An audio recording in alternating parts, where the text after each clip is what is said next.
अस्सलाम वालेकुम दोस्तों, कैसे हो? क्या हाल चाल है? अभी उत्तर प्रदेश का जो संभल है, वहाँ से एक खबर आ रही है। वहाँ पर दरअसल 28 तारीख को एक सामूहिक विवाह का कार्यक्रम चल रहा था। बहुत सारे लोगों की एक मंत्री द्वारा शादियाँ कराई जा रही थी, तो कार्यक्रम चल रहा था। तो वहाँ पर एक अजीबोगरीब अभी वहाँ से जो मैटर आया है, दरअसल वहाँ पर 28 तारीख को बारात गई थी। बारात जाने के बाद क्या हुआ, बारात पहुंची, खाना वाना हुआ, सब कुछ ठीक हुआ। जैसे ही बरमाला का जयमाला का टाइम आया, तो वहाँ पर लड़के ने लड़की को किस कर लिया। वहाँ पर काफ़ी बवाल हो गया और लड़की वालों ने लड़के वालों को बंधक बना लिया, उनको मारा पीटा, उनकी गाड़ियाँ तोड़ फोड़ की। फिर पुलिस को बुला लिया। पुलिस बुलाने के बाद आई और लड़की ने लड़के से शादी के लिए मना कर दिया। उसने कहा कि 300 लोगों के सामने मेरे साथ ऐसा कुछ कर सकता है, तो आगे चलकर क्या होगा। यहाँ तक कि तलाक की नौबत आ गई है। पुलिस ने कह दिया कि अब प्रोसेस आगे चलेगा। लड़की को मनाने के बाद भी वो नहीं मानी। उसने कहा मैं इस लड़के के साथ नहीं रहूँगी, जो मेरे साथ ये सब 300 लोगों के साथ कर सकता है, तो फिर ये आगे कुछ भी कर सकता है।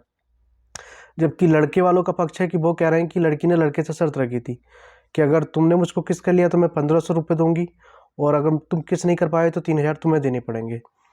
तो लड़की पक्ष इसको मना कर रहा है, जबकि लड़के पक्ष की तरफ से ये आई है। और लड़की वाले पक्ष वाले जो हैं, वो कह रहे हैं कि उसके छोटे भाई से शादी करा दीजिएगा, लेकिन उन्होंने मना कर दिया। और जहाँ की हालत काफ़ी आक्रामक हो गई है, काफ़ी यानी झगड़ालू टाइप है। तो पुलिस आई, बीच बचाव हुआ और ये भी केस पेंडिंग, मतलब पुलिस ने केस दर्ज कर लिया है। और लड़की से बातचीत की तो लड़की टोटली मना कर रही है। वो कर रही है कि मैं उसके साथ अब नहीं रहूँगी। अब किस हद तक बात सच है, लड़का कुछ और कह रहा है, लड़की कुछ और कह रही है। और उसने जिस तरह से किस किया और वो सामने आकर कैमरे पर बोल रही है, तो अजीबोगरीब मामले सामने आ रहे हैं। इस तरह भी होता है कि उसने मतलब उसको किस किया, किस करने के बाद थोड़ा बहुत इधर उधर हाथ चलाया उसका, और जिसकी वजह से वो भड़क गई। वहाँ पर नीचे उतरकर घर में बढ़ गई, घर में चली गई। अंदर अंदर जाने के बाद जब उससे पूछा, तो उसने टोटली इनकार कर दिया कि मैं उसके साथ नहीं रहूँगी। जो आदमी भरी महफिल में ये सब कर सकता है, तो फिर बाद में वो मेरे साथ क्या करेगा। तो ऐसा भी होता है।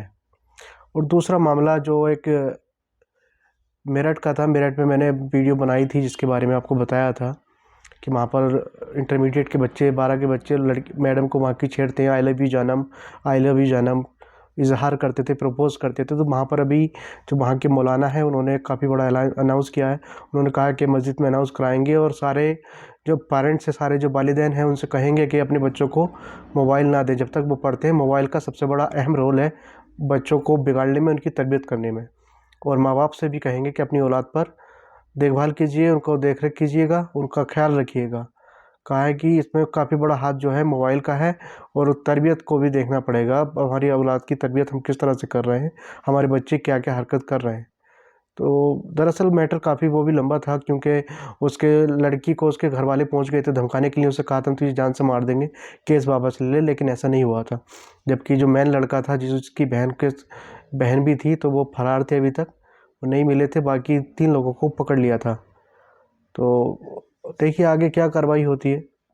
वो भी काफ़ी बड़ा मैटर था, क्योंकि एक मुस्लिम एरिया था वो। वहाँ पर जिस तरह के माहौल बनाया था, जिस तरह के वो बच्चे हरकत कर रहे थे, उनको रास्ते में जाते थे तो छेड़ते थे, क्लासरूम में भी छेड़ते थे, और इस तरह की हरकतें वो जो करते थे, यानी जो एक गैर जिम्मेदाराना चीज़ है।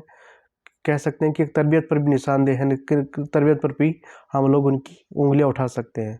क्योंकि कोई भी सोचेगा तो यही कहेगा कि शायद तरबियत उनकी अच्छी नहीं हुई, जिसकी वजह से वो ये सब कर रहे थे। तो बहरहाल देखने वाला मैटर है। आज की रिपोर्ट में बस इतना ही। मिलते हैं अगली नई रिपोर्ट में।